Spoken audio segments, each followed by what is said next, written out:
Welcome to Laying Fallow. I'm Donna Von Brunnen. Today I speak with Cyrun Winsor. Cyrun was a theater major at Savannah Arts Academy. He spent the first few years after school in the service industry. Today, he is studying acting at the Savannah College of Art and Design and plans to follow his path to New York City.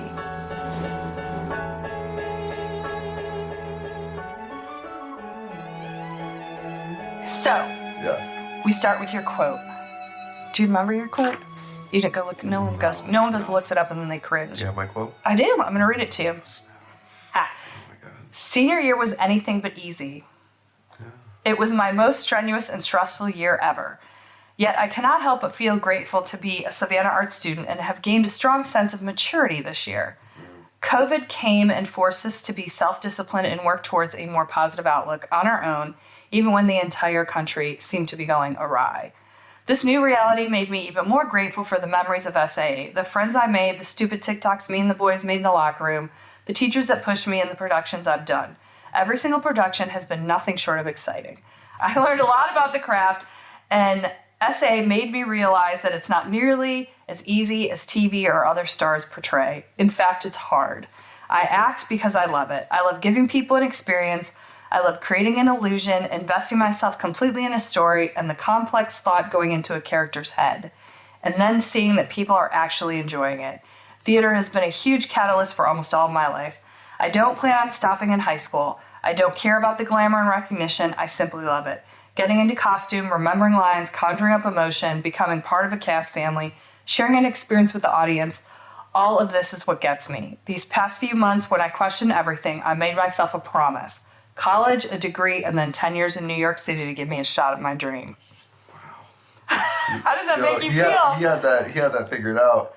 That kid was smart, wasn't he? He was in. Or he was a good bullshitter. He was a really. I'm leaning more towards bullshitter. But yeah, How does that make you feel? How's that promise coming along? I know that promise. I was about to say it's harder than I thought. It took me a while to even decide, because I took my two and a half year break from just anything, and that came from meeting my ex-girlfriend who was insane. We will get into that, but it did derail me for a little bit, and then I was just like, man, I don't know, I kind of went back on what all the things that I said before, and I was like, maybe I should be a therapist, because therapists make money and it's guaranteed, and I'm tired of being poor. And then I found myself coming back to the spirit of acting again. I was just I seriously will not feel happy until I do this and give it a fair shot. So he definitely had it figured out, and then I did derail from that for a bit. Yeah. And then I came right back into it. I was back to the car. Yeah, you have to at least try. I will tell you. Yeah. I've seen you perform several times, and you have that it factor. You've got the gift. So you should definitely pursue it. Great. Absolutely. You and probably 10,000 other people in New York City, but when you are up there, all eyes are on you. Yeah. Whatever that is that you emote, you're good at it. Yeah. Don't waste it. Thank you, Don. I'm gonna start crying. Don't waste it. Don't cry. So we're going to move on. Tell me about the journey of the past 4 years. Tell me where you are, what you're doing, but then tell me if you thought the journey of the past 4 years is what you thought it was going to be or not at all. Definitely not at all what I thought it was going to be. It was a lot of character defining, because I think with COVID, we had to figure out a lot of the things in a really warped way that nobody else really had to think about it. So everybody was shut in, and you had to learn how to communicate again once the curtain of COVID came off, and gigs started popping up again for actors and stuff like that. It was just a really tough time for everybody. And for me, it was a very I had to figure out what in the hell I wanted to do, because all that I knew, from going to summer camp and doing acting and doing all this stuff, I didn't even know what I wanted to do exactly. I knew acting was a part of it. I was just let's work in restaurants. Let's wait for the world to kind of come to you. Again. Yeah, let's figure it out. I don't know. I had to kind of figure out how to just manage, because I did not know that it was going to be like this. I didn't know that you had to make these decisions for yourself, and how to make money, Like, you know what I mean? Like, Yeah. I didn't even know how to apply for like scholarships or like do the FAFSA like by myself and stuff. And like, You're on your own. yeah, I love my dad, but he didn't know how to do that, you know? And so I was like, okay, well, I'm going to take a break. And then I feel like there's a weird stigma around taking, a gap year or two and like kind of figuring out what it is of your place. Like, I feel like the incentive is to find your major and just go at it. And if it doesn't work out, then change it or, you're SOL, and I cannot be more grateful for just giving myself the opportunity to like give myself time and like to kind of like ponder like what it is, who I even am before like I wanted to start a career and like figure out what life is for me. Did you try out a couple of identities? Yeah, I tried a couple. I tried like, tough guy, didn't like, talk to much people and was hardworking like restaurant man and I don't know, like other things like before I was a very like serial, like I need to be in a relationship all the time, and then I don't know, like I thought my purpose was in like a lot of different things, but ultimately I kind of came back to, acting is really my purpose. Like I remember I wrote a scholarship essay about this. It was like the biggest obstacle like you overcame. And like, I remember like typing out like so I worked at the Public, like downtown and stuff like that. And then I just remember like seeing all these SCAD kids like get off the bus and like with their backpacks and they had like this is what I wrote. It was like they had such a fire in their eyes to just like go and change the world. And, like I envied that so much. And I think that was like my biggest catalyst to just like get back into it. So to go back to the original prompts, it is a lot different than what I thought where I was going to be in like 4 years. But I'm very happy that like of where I'm at right now. Because now I feel like I have a clear cut way of like, okay, this is what I want. Focused. Like I'm very focused now. More mature. Yeah. Absolutely. Yeah. Absolutely. You told me a story, so I want you to tell it again. Tell me about the day you were working at the restaurant and you looked in the mirror and decided to go back to school. So, okay, I worked in restaurants for 2.5 years, and then I was like a crazy like job hopper. I was like, dude, this job does not interest me. So like I quit. Like my resume right now, I have a list of my like notes app. Like I have had 25 jobs during this time. I'm so serious about it. Like it's crazy. I don't know. Like I have a very warped perspective on restaurants just because like it's so hard to get out of them because the money that you make is insane. And like I funded my own place. I was like $1,000 a month just for me, and I was like, cool, like we're coasting. This is life now. And I don't know, like I had a lot of fun doing it. Like I made a lot of friends and stuff, and those friends left like drugs and stuff and like the nightlife.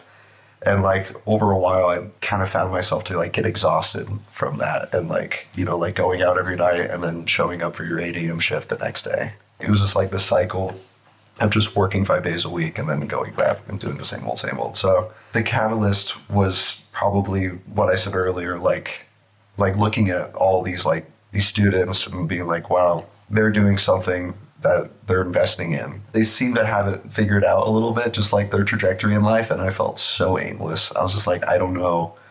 And then in that moment I knew, I was just like, well, I want to have a purpose. This aimlessness and this partying and serving, and so it was so grueling. I was like, it's time to get back on the horse. So tell me what your biggest loss was in the past 4 years.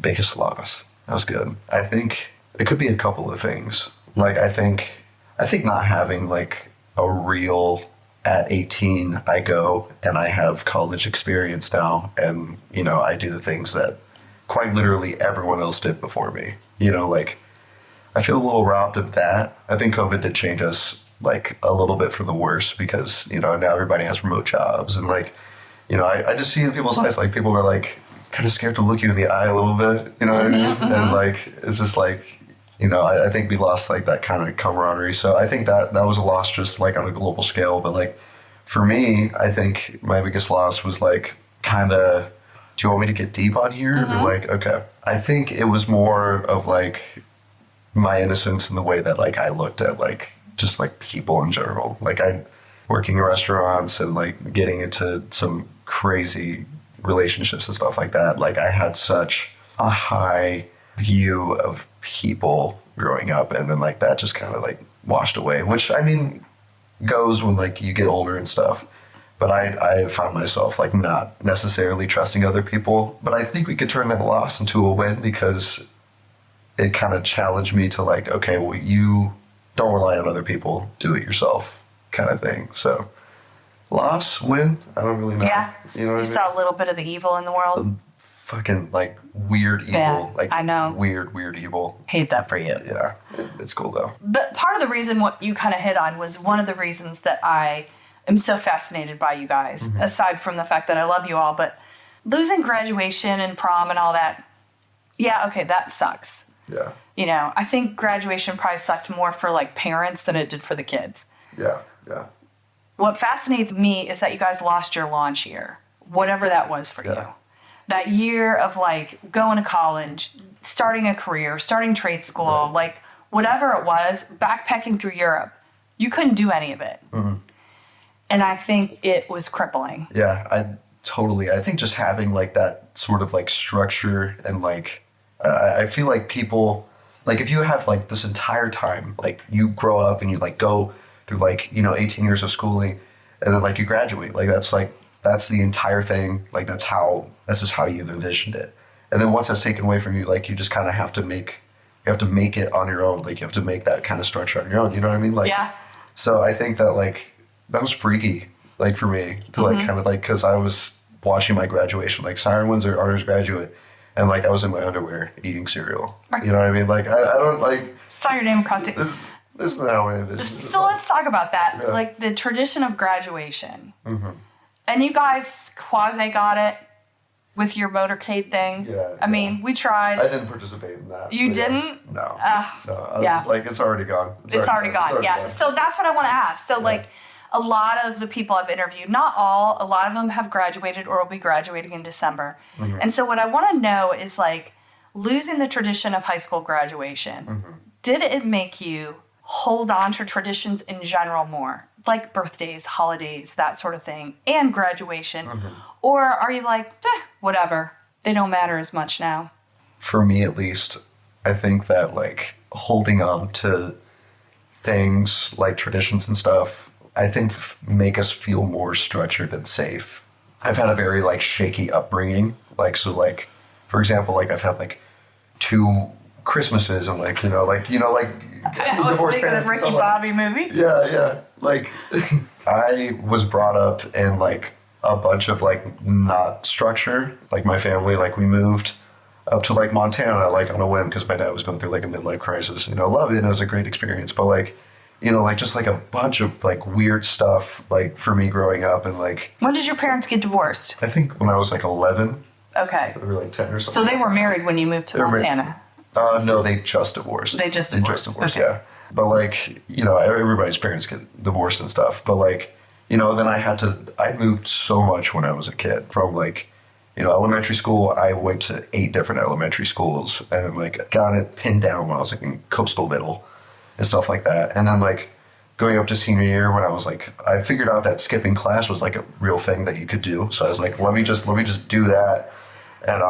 And like, it's really funny because all like Grayson and all of them were like, dude, like they saw me on the graduate thing. They're like, how the hell did you graduate? Like you were cutting up senior year. But like, thank you, Giff Lockley. Yeah, exactly. Giff was like, oh, love that guy. But he was like, no, but like, just kind of like flanking. And like, I was like, okay, well, I have to go to Islands now. And like, I have to transfer high schools. And then Giff was like, no, you're not doing that. Here's the skinny. You're gonna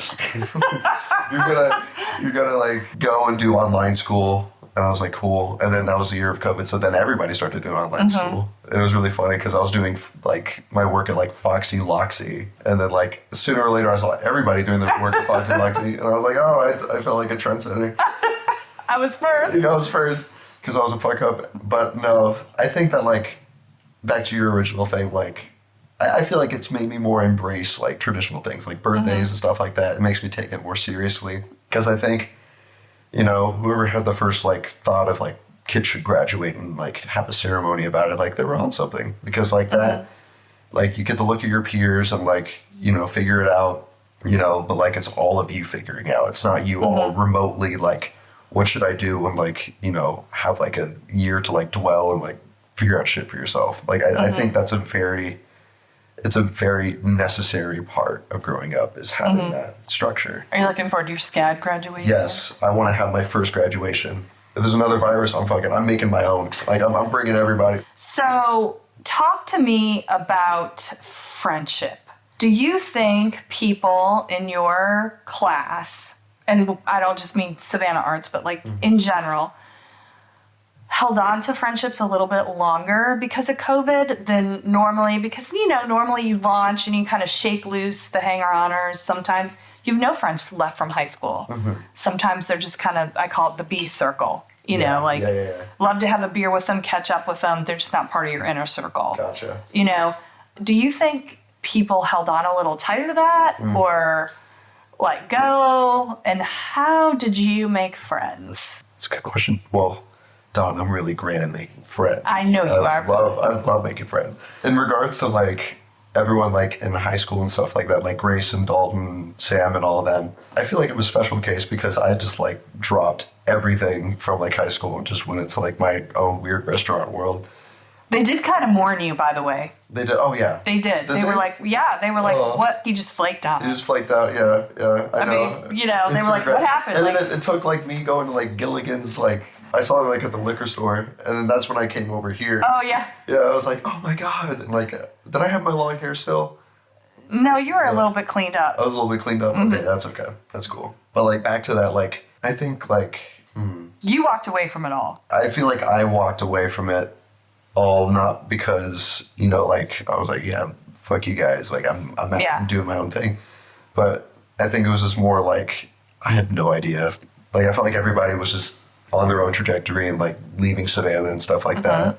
You know, and I felt like it was a little bit hard to keep in touch with all those people. And also like me back in the day was just like, if I'm gung-ho on some shit, like for example, like restaurant industry and finding a girlfriend and like moving in with them, like I had this really bad problem of like just blocking everyone out and then just focusing on that. And I feel like, you know, as a result, sometimes like, you know, like you lost some people. They mourned me and stuff like that. They did. They really did. Yeah.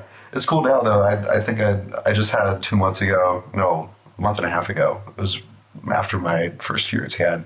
I saw Grayson and like Sam, like somewhere and stuff like that. And we just like hung out and like had a beer. And I was like, oh, yay. Yeah. I think I was a special case of like just kind of like dropping, you know, jumping ship and like just doing my own thing. But like it is nice to like reconnect with them and like. Okay, so now that you did that, now that you kind of went on your own, kind of shook loose high school, tell me about friendships now. What do they mean to you? How do you find them?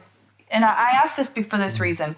A lot of people in COVID in these interviews have said it was super easy to let go of all of your high school friends and then you were alone. Yeah. Oh, totally. And then you were like, shit. Yeah. Now what? Yeah. And the ability or having to force themselves back out there.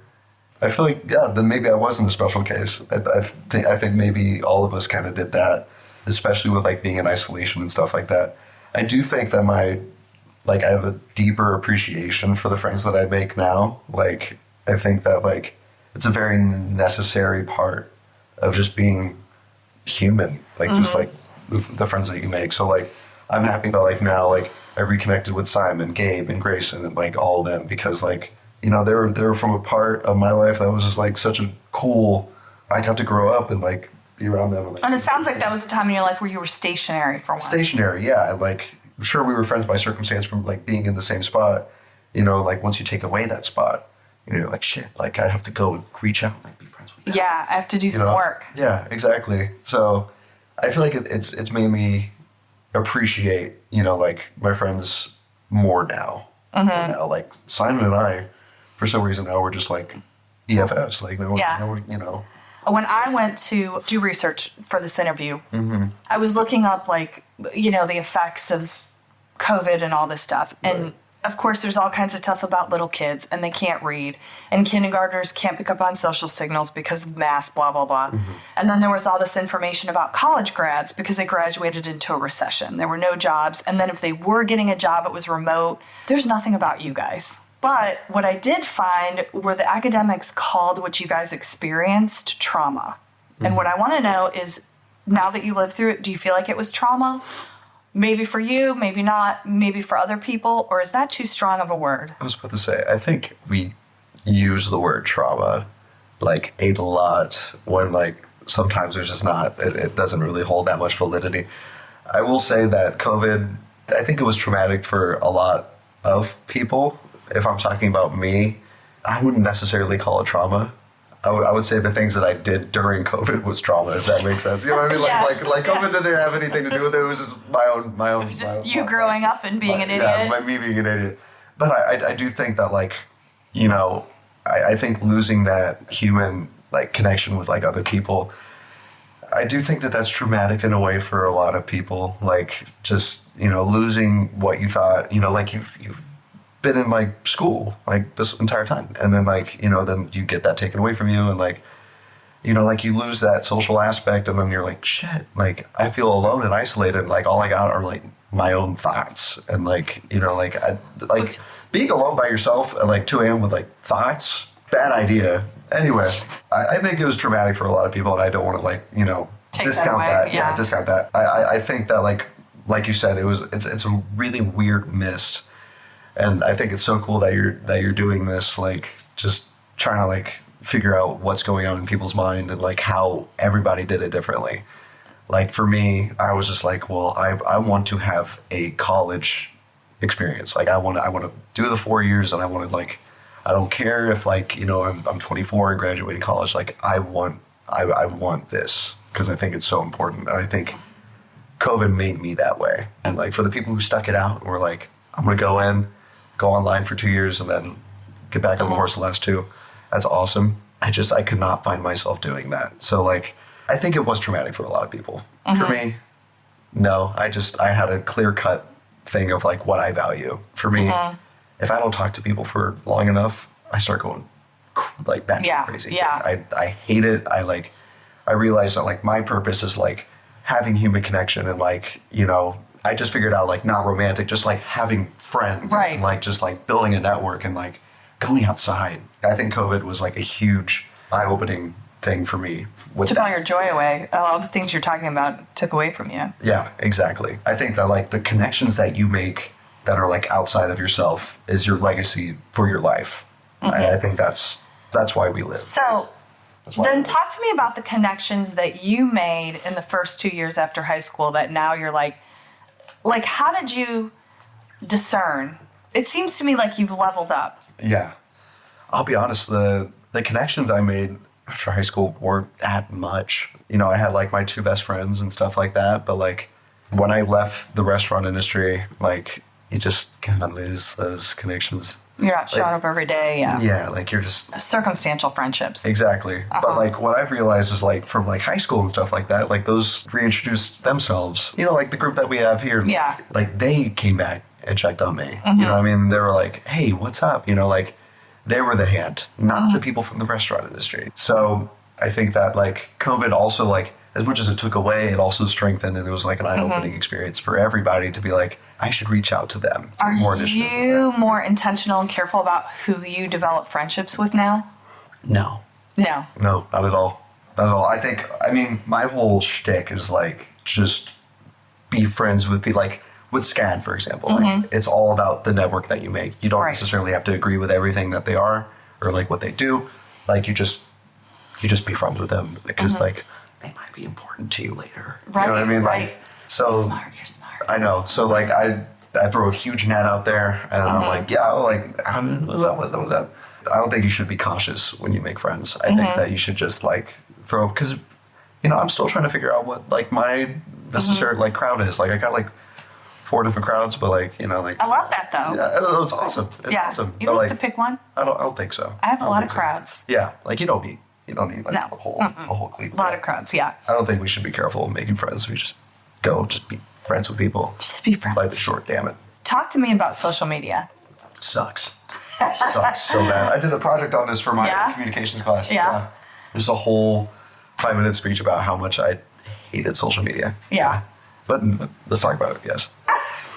Well, what are you on? Are you on any of it or are you off of it? I have to be. I'm an actor. But you know, I think tying this in with COVID. Yeah. Because I think that's like, isn't that like the focus? That's the focus of this project. Okay. Doesn't just have like to be. Where we are and stuff. Where you are, yeah. I think COVID made us have such like an unhealthy relationship with it, and like, you know, then growing up, like it's just like the norm. Like before, I feel like it was a more optional thing and just like to keep in touch with friends and like still look cool on it and stuff like that. But like, you know, ultimately it's an optional thing.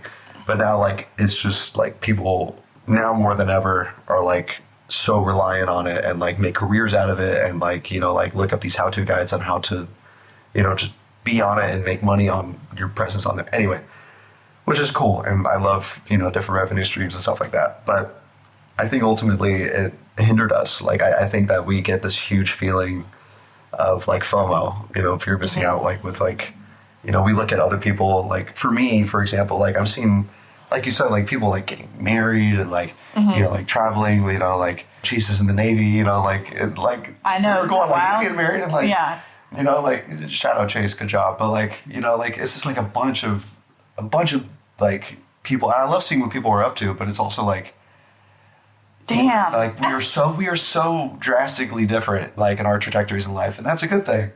But I do think that like when you see people like, you know, luxury traveling and like doing like all these things, you know, I think it's just like, it ultimately just makes you feel a little bit less about yourself. And like what I had to figure out was just like, oh shit, what do I have? You know, like what am I not posting about? You know, and then like I look at my camera, I'm like, but why would I just want to like put the highlights out and stuff like that? You know, so I hate social media. It's dumb.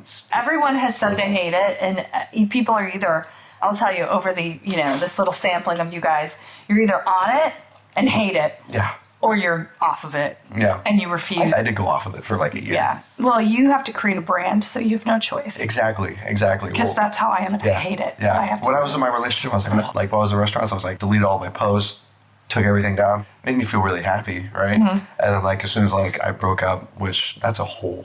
Yeah. That's a fucking whole thing, and we do not have to get into that. No. But like that was the traumatic experience. But like after that, and like I went back into school, like I found myself like I re-downloaded Instagram, and like I think that there's cool things about it. Like I think that like it made us more connected. Like for me, like loose ties. Yeah, like loose ties and bringing those back in, but also like, you know, you're starting college, you know, and you're 21, and you know, like building like this whole network of friends again. Like social media is great for that, you know.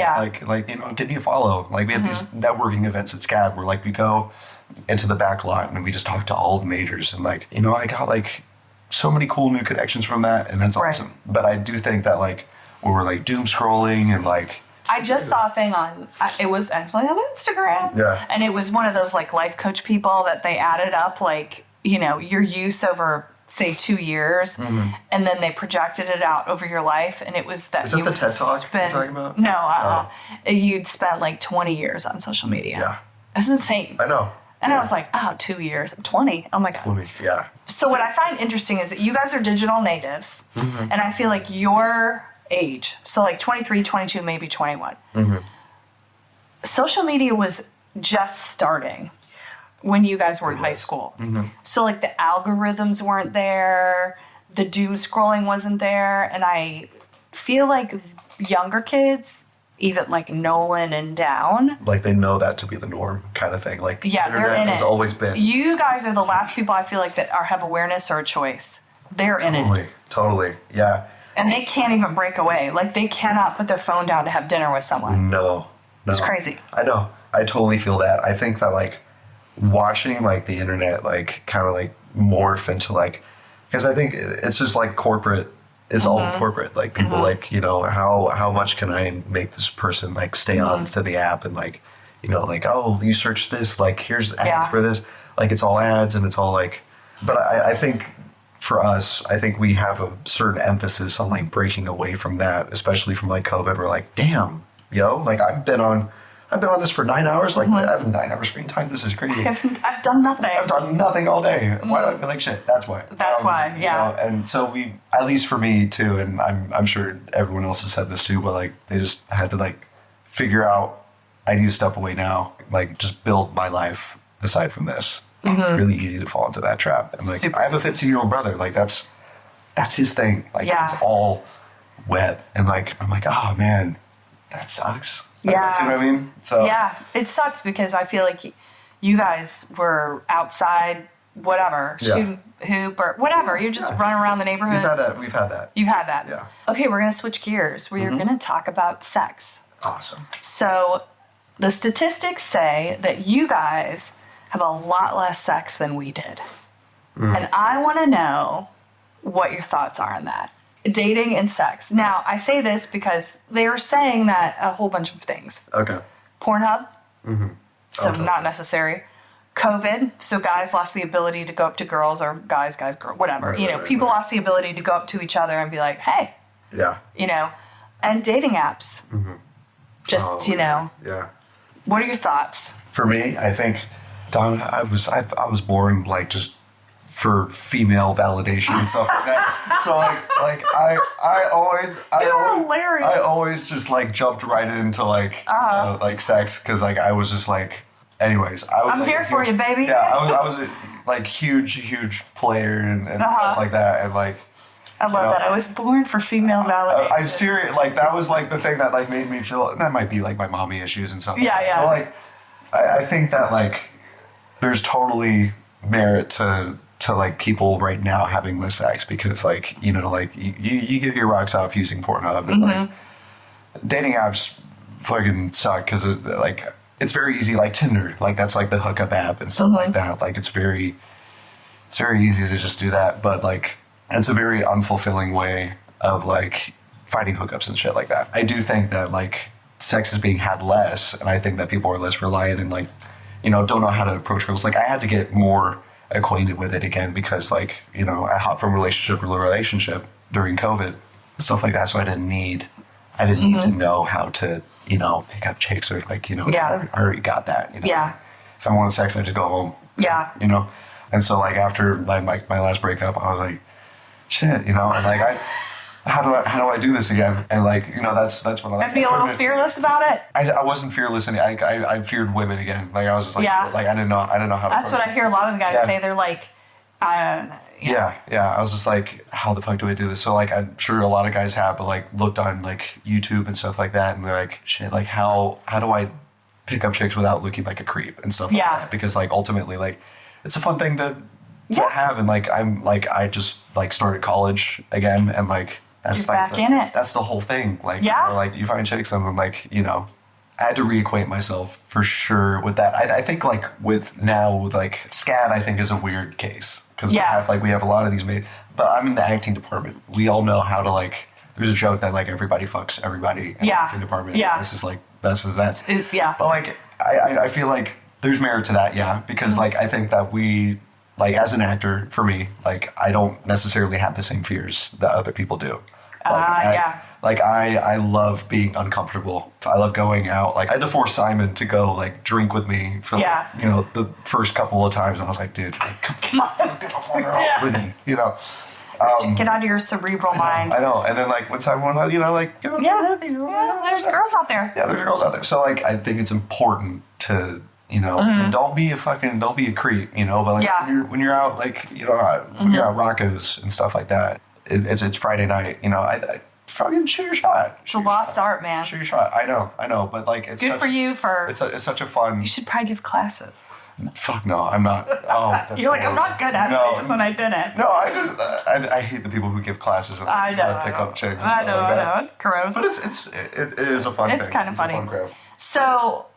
The past 4 years have brought a lot of social issues to the forefront for you guys, starting with like immediately after COVID, Black Lives Matter, then the Me Too movement, Roe versus Wade, now this like Gaza and Hamas and anti-Semitism stuff. Yeah. Has all of this, one, made you more empathetic to these kind of causes, or two, desensitized you? I want to say both, but I can't pick both. I would say at first I was empathetic towards the whole thing, and then like, obviously I don't want to sound like a fucking asshole, but like, it does feel like I'm desensitized a little bit, like, especially like when you see, like, I was following the, what was happening in Gaza with like these Instagram pages, and like, I would just scroll and I would see like a kid who just got like fucking blown up, stuff like that, and like, it's fucking sad. I had to unfollow. I'm like, I can't, you know, but like, there's really bad shit, and right now we're more connected than ever, and like, we hear constant bad shit, you know, even with like the debate coming up, and like, you know, like we have like this fucking the felon, you know, and, like, and stuff like the felon, and like, you know, like you gotta like, and the old guy, and the old guy, and like you just gotta. It's so much bad news coming your way. Like, eventually you just kind of break free. There was a joke that I always think about, like, they're like, oh, like, I miss when politics was like boring, you know what I mean? And, like, I think that was that's wasn't true. a circus. Wasn't a circus, no. But I think a lot of things have been kind of gamified to being a circus. Yeah, and like, you feel better to know only one person didn't say desensitized. Everybody said they're desensitized. Okay, well, that's great. They all said that they just can't. Like you said, it's too much. I can't. No. I don't know the real information. Exactly. I do have a news app on my phone. I don't check it often because it ruins my day. It ruins my day. But then I found out later on, oh shit, this doesn't ruin my day anymore. The kid got their head blown off in Gaza, or like, you know, like, oh, you know, what's happening in China, like stuff like that, and then like, oh, nuclear, like, we're gonna die. Yeah, you know, like, it's can't. So much, and like, I'm gonna go back and look at this gardening app. Exactly, yeah, and like, it makes me happy. I do feel like it's people like just competing for like the most fucked up thing, because clicks make money, you know, and like, the more I realize corporate presence in news, I'm just like, I'm off it. So more desensitized and more skeptical about like the news that I consume. So there's something called the quarter life crisis. Word up. Do you know what it is? Fucking quarter life, you're trying to figure out where the fuck to go. Like, you're 25, you're kind of feel like you should have arrived, you're disillusioned, uncertain, like none of it is panned out how you thought it would. Yeah. Do you think, because of what you guys went through, that unsettling time right after graduation in that first year, that your class will be more apt to experience it, or maybe less apt to experience it? A couple of people are like, I think I'm experiencing it now. I was about to say, I think I am. You're early. You guys are early. I know. Like, every third thought is just like, where the fuck am I going to go? Especially with like my background, like, I want to be an actor, and like, that's a lot of that is just figure out your next gig and stuff like that. Like, you have to make your own world of it. But being brought up in like uncertainty and stuff like that, I think will definitely aid us for more of our quarter life crisis. Like, you know, like, I feel like it taught us to be more like independent and like figure it out for yourself. But ultimately, I think aimlessness in your 20s is just a given. But I think right now, I think we're feeling it more than anybody, because like, we were just having a conversation about like, rent a place. Just rent a place. How the fuck are you supposed to do that without 4 roommates in a studio apartment? Right, which you're sucks. That. I don't know how it's going to fix itself until then. Like, I'm everyone's living at home. Everyone's living at home. Fuck yeah, do it, because like, you know, times are different now than they were back then. Like, I'm even shuddering at the thought of just buying a house. I don't know how you'll do it. I hope maybe we can. Maybe a movie will be like, hey, by the way, Jack Nicholson wants to co-star with you. Here's $120 million.